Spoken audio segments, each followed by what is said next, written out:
Kahinto lang ng ulan guys. Kaya ngayon ko lang inilabas yung mga alaga ko.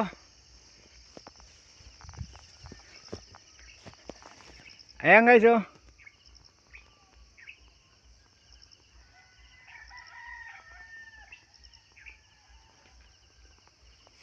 Ayun pa yung isa. Yung dalawa nandun sa baba guys oh. Yan naman dito guys. Sa pamangkin ko yan. Yan mga yan, sa pamangkin ko yan. Apat lang yung sa akin dito. Ayun, isa lang. Isa.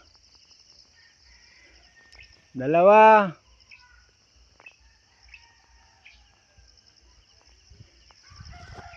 Nandun yung dalawa. Apat lang yung sa akin dito guys.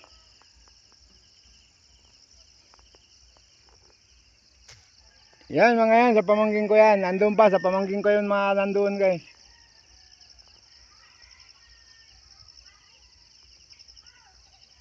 Yung isa naman, yung nilalagay ko sa silong ng bahay, ayun, yung puti. Yun yung inuuwi ko dun sa silong ng bahay namin. Hanggang dito na lang muna guys.